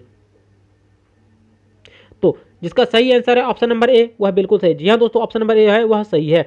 अपसौर कहलाता है, मतलब सूर्य से किसी भी ग्रह की सबसे दूरी, जैसे पृथ्वी की आप देखो तो सबसे दूरी, सबसे ज़्यादा दूरी यहाँ पे और सबसे कम दूरी यहाँ पे। तो जो सबसे ज़्यादा दूरी होती है उसे क्या कहते हैं? अपसौर कहते हैं। अब चलते हैं अगले प्रश्न की ओर। तो प्रश्न नंबर 26 इसी का जस्ट अपोजिट है। जल्दी देखिए, किसी ग्रह की अपने कक्ष पर सूर्य से न्यूनतम दूरी को क्या कहा जाता है? जी हाँ दोस्तों, सूर्य से न्यूनतम दूरी की मतलब कि यहाँ पे अगर सूर्य है और सूर्य के ये वाले दूरी जो सूर्य के निकटतम होता है दीर्घवृत्ताकार मार्ग पे, ठीक है, निकटतम दूरी, तो क्या कहते हैं? तो ऑप्शन नंबर बी सही है। जी हाँ दोस्तों, 26 को ऑप्शन नंबर बी उपसौर कहते हैं। सूर्य के सबसे निकट जब कोई ग्रह होता है उसको क्या कहते हैं? उपसौर, उस घटना को, और सबसे दूर को अपसौर, ये याद रखना है। अब चलते हैं अगले प्रश्न की ओर। प्रश्न नंबर 27, ये रहा आपके सामने प्रश्न नंबर 27। मंगल ग्रह को लाल ग्रह कहा जाता है क्योंकि इसकी सतह पर डैश पाया जाता है। जल्दी से बताइए, मंगल ग्रह को लाल ग्रह कहा जाता है क्योंकि इसकी सतह पर डैश पाया जाता है। Option number A iron oxide, option number B ferric oxide, option number C उपरोक्त दोनों, ऑप्शन नंबर डी इनमें से कोई नहीं। जल्दी से बताइए, जल्दी से क्या होगा, जल्दी से बताइए। तो जिसका ऑप्शन नंबर सी हो बिल्कुल सही है। जी हाँ दोस्तों, ऑप्शन नंबर सी बिल्कुल सही है। ऑप्शन नंबर सी जिसका है वह अपना एक नंबर ऐड कर लीजिए। जिसका ऑप्शन नंबर सी है अपना एक नंबर ऐड कर लीजिए, क्योंकि देखिए आयरन ऑक्साइड और फेरिक ऑक्साइड, आयरन ऑक्साइड को फेरिक ऑक्साइड एक ही है, आप याद रख सकते हो, आयरन ऑक्साइड और फेरिक ऑक्साइड, क्योंकि आयरन ही, ठीक है, आप इसको याद रख सकते हो, एक जैसे ही है दोनों। अब आगे देखिए 28 सूर्य का प्रकाश पृथ्वी तक पहुंचने में कितना समय लगता है? बहुत ही अच्छा प्रश्न है दोस्तों, बहुत ही अच्छा प्रश्न है। Option number A 8 minute 16 second, option number B 15 minute 19 second, option number C 24 घंटे, ऑप्शन नंबर डी 365 दिन। जल्दी से बताइए, जल्दी से बताइए। तो ऐसे प्रश्न में कभी कभी लोग 24 घंटे भी लगाते हैं, इसलिए आपको याद रखना जल्दी से 28। तो सही आंसर है, हाँ जी हाँ दोस्तों, 8 मिनट और 16 सेकंड। सूर्य के प्रकाश को आप देखोगे कि पृथ्वी तक आने में 8 मिनट 16 सेकंड लगता है। कभी कभी पेपर में 8 मिनट 15 सेकंड भी दे देता है, तो ये आपको याद रखना है 8 के आसपास ही दे देता है। कभी कभी 8 मिनट 20 सेकंड भी दिया होता है, तो ये आपको याद रखना है, ठीक है। अब चलिए अगले प्रश्न की ओर। प्रश्न नंबर 29, ये रहा आपके सामने प्रश्न नंबर 29। अंतरिक्ष यात्रा में जाने वाला पहला इंसान कौन थे? जल्दी से बताइए, अंतरिक्ष यात्रा में जाने वाले पहले इंसान कौन थे? Option number A Yuri Gagarin, option number B Valentina Tereshkova, option number C Rakesh Sharma, option number D Kalpana Chawla. जल्दी से बताइए दोस्तों, जल्दी से बताइए, जल्दी से बताइए। तो अंतरिक्ष यात्रा पर जाने वाले पहले इंसान थे जिसका ऑप्शन नंबर ए है, वह याद रखिएगा, option number A Yuri Gagarin. जी हाँ दोस्तों, अंतरिक्ष यात्रा पर जाने वाले पहले व्यक्ति है यूरी गागरिन, ये आपको याद रखना है। आप चलते हैं अगले प्रश्न की ओर। तो प्रश्न नंबर 30 ये रहा आपके सामने। किस वैज्ञानिक ने सर्वप्रथम कहा था कि पृथ्वी सूर्य के चारों ओर घूमती है? जी हाँ दोस्तों, पहले लोग सोचते थे कि पृथ्वी केंद्र है और पृथ्वी की सभी ग्रह परिक्रमा करते हैं, लेकिन धीरे धीरे यह जो भ्रम था, जो भ्रांति थी, इसको दूर किया गया और किस वैज्ञानिक ने सर्वप्रथम बताया कि पृथ्वी सूर्य के चारों ओर परिक्रमा करती है। मतलब कि फिर बाद में बताया गया कि सूर्य केंद्र पर है और सूर्य के सभी ग्रह चारों ओर परिक्रमा करते हैं। सर्वप्रथम किसने बताया था? Option number A Galileo, option number B Copernicus, option number C Newton, option number D Kepler. जल्दी से बताइए प्रश्न नंबर 30 का सही आंसर क्या होगा?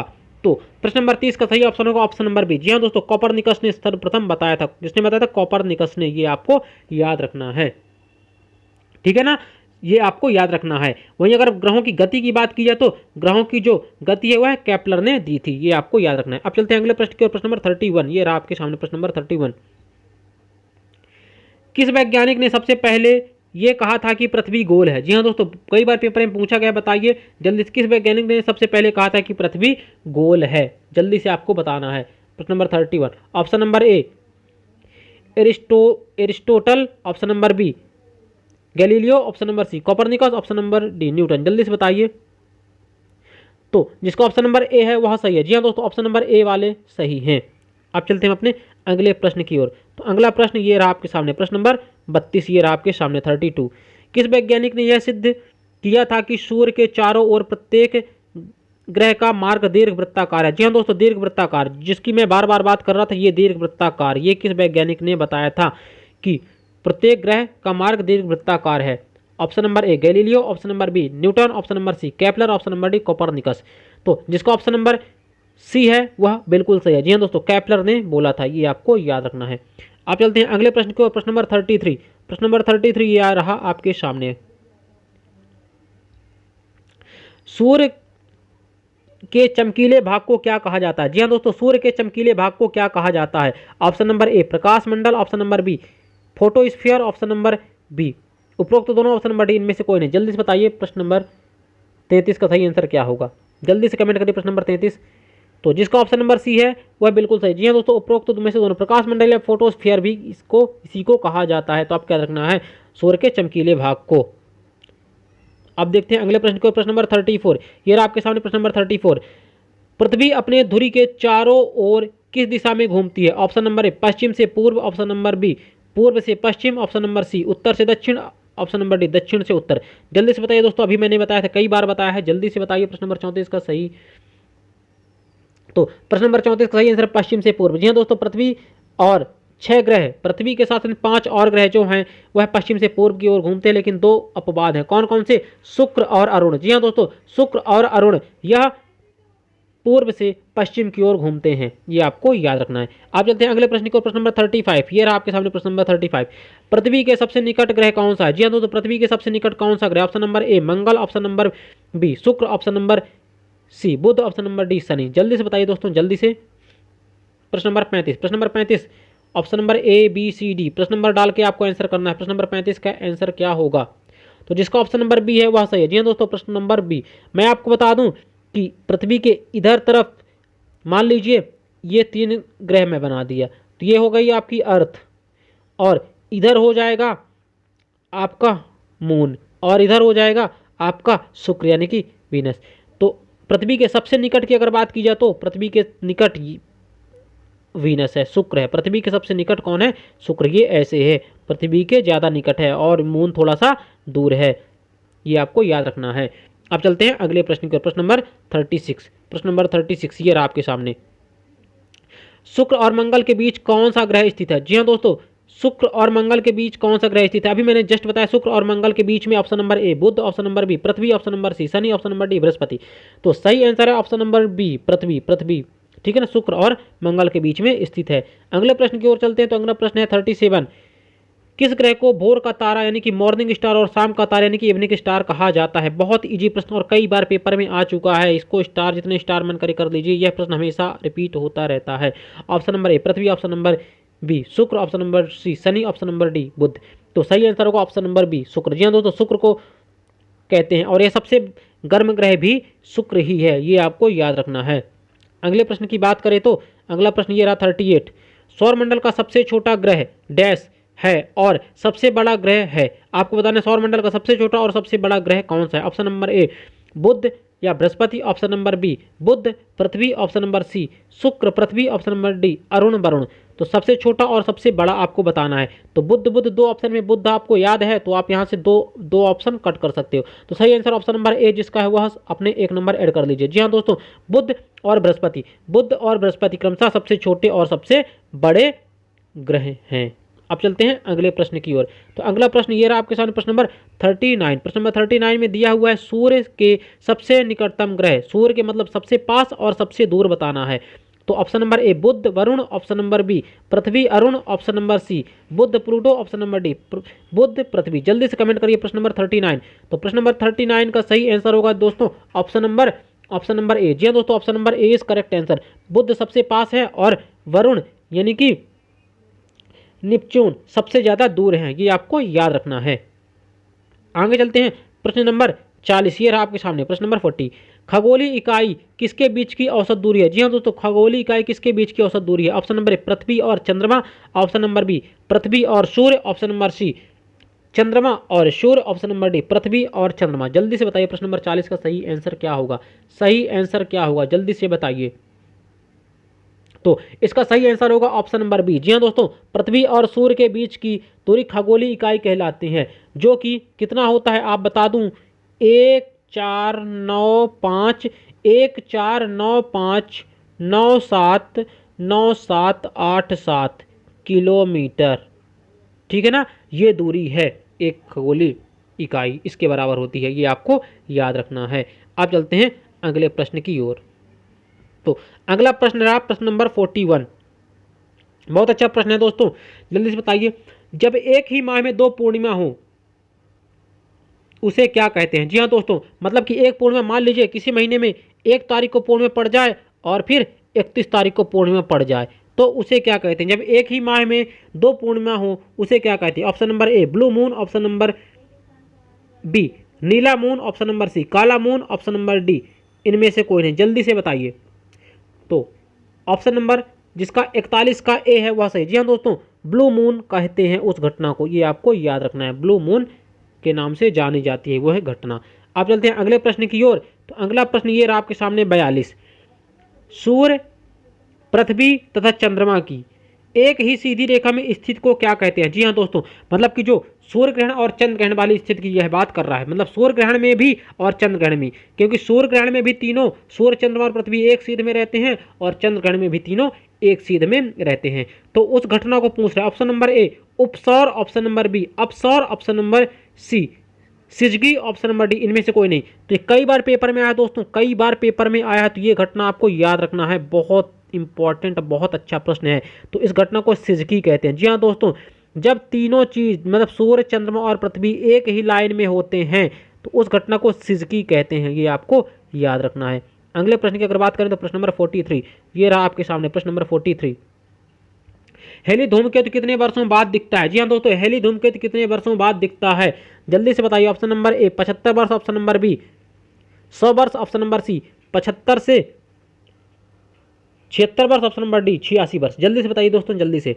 तो करीब करीब ये सभी का आंसर सही है। ऑप्शन नंबर सी 75 से 76 वर्ष। जी हाँ दोस्तों, कभी कभी 75 दे देता है और कभी कभी 76 दे देता है, ये आपको कंफ्यूज नहीं होता। मोस्टली तो यह 76 वर्ष बाद दिखाई देता है, लेकिन पेपर में कभी कभी 75 भी दे देता है। अगर बात की जाए तो लास्ट टाइम कब दिखा था, तो लास्ट टाइम आप बताओगे, लास्ट टाइम 1986 में। जी हाँ दोस्तों, लास्ट टाइम यह 1986 में दिखा था।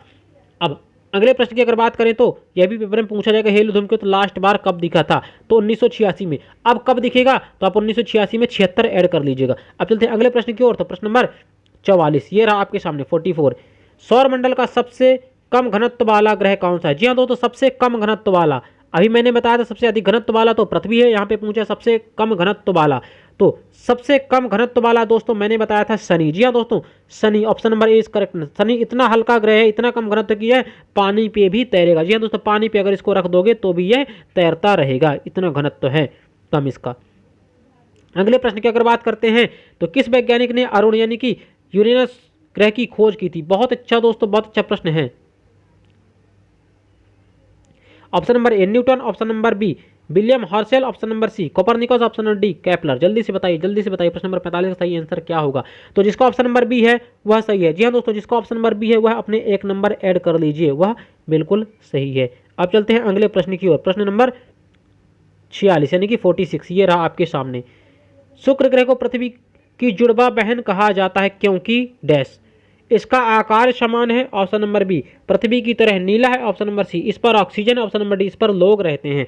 जल्दी से बताइए। बहुत ही अच्छा प्रश्न है दोस्तों, बहुत आसान प्रश्न है, क्योंकि ऑप्शन नंबर ए जिसका है वह सही है दोस्तों, क्योंकि इसका आकार पृथ्वी के समान है, केवल आकार समान है इसलिए उसकी बहन जुड़वा बहन कहा जाता है। ना तो इसका रंग नीला है, ना इस पर ऑक्सीजन है, ना इस पर लोग रहते हैं। अब चलते हैं अगले प्रश्न की ओर। प्रश्न नंबर 47 ये रहा आपके सामने। ऋतुएं किस कारण होती हैं? जी हाँ दोस्तों, बहुत ही अच्छा प्रश्न है। ऋतुएं किस कारण होती हैं? ऑप्शन नंबर ए सूर्य के चारों ओर पृथ्वी का परिक्रमण से, ऑप्शन नंबर बी पृथ्वी का अपने अक्ष पर घूमना, ऑप्शन नंबर सी उपरोक्त दोनों, इनमें से कोई नहीं। जल्दी से बताइए प्रश्न नंबर 47 का सही आंसर क्या होगा? सही आंसर क्या होगा? तो जिसका आंसर ऑप्शन नंबर ए है वह 1 नंबर अपने ऐड कर सकता है। जी हाँ दोस्तों, 1 नंबर ऐड कर सकते हैं। पृथ्वी के चारों ओर पृथ्वी का परिक्रमण से ऋतुएं परिवर्तन होती हैं। वहीं अगर दिन रात की बात की जाए तो पृथ्वी का अपने अक्ष पर घूमने से दिन रात होते हैं, ये आपको याद रखना है। जिसने उपरोक्त दोनों लगाया हुआ गलत है। अब चलते हैं अपने अगले प्रश्न की ओर। तो प्रश्न नंबर 48 ये रहा आपके सामने। प्रश्न नंबर 48 बहुत ही अच्छा प्रश्न है दोस्तों। किस तिथि को उत्तरी गोलार्ध पर सबसे लंबा दिन होता है? कई बार पेपर में आ चुका है, बहुत इजी प्रश्न है दोस्तों, जल्दी से बताइए। ऑप्शन नंबर ए 21 अप्रैल, ऑप्शन नंबर बी 21 जून, ऑप्शन नंबर सी 21 फरवरी, ऑप्शन नंबर डी 21 अगस्त। जल्दी से बताइए दोस्तों, जल्दी से, किस तिथि को उत्तरी गोलार्ध में सबसे लंबा दिन होता है? सबसे लंबा दिन होता है, जल्दी से बताइए दोस्तों।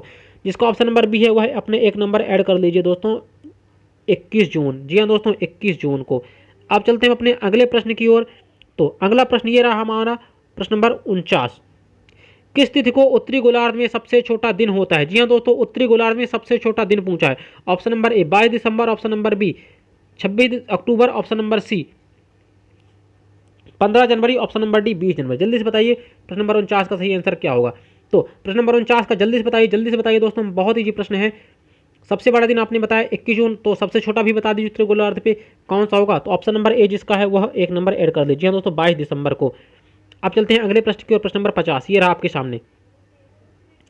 किस ग्रह को लेटा हुआ ग्रह कहते हैं? जी हाँ दोस्तों, यह ऐसा ग्रह है जो बहुत ज़्यादा झुका हुआ है, मतलब अपने अक्ष पर बहुत ज़्यादा झुका हुआ है। जैसे पृथ्वी हमारी 23.5 डिग्री झुकी हुई है, उसी तरह अगर बात की जाए मंगल की, वह 26 डिग्री झुका हुआ है, तो उसी तरह जो यह ग्रह है बहुत ज़्यादा झुका हुआ है, इसलिए इसे लेटा हुआ ग्रह भी कहते हैं। वह ग्रह कौन सा? जल्दी से बताइए प्रश्न नंबर 50 का सही आंसर क्या होगा।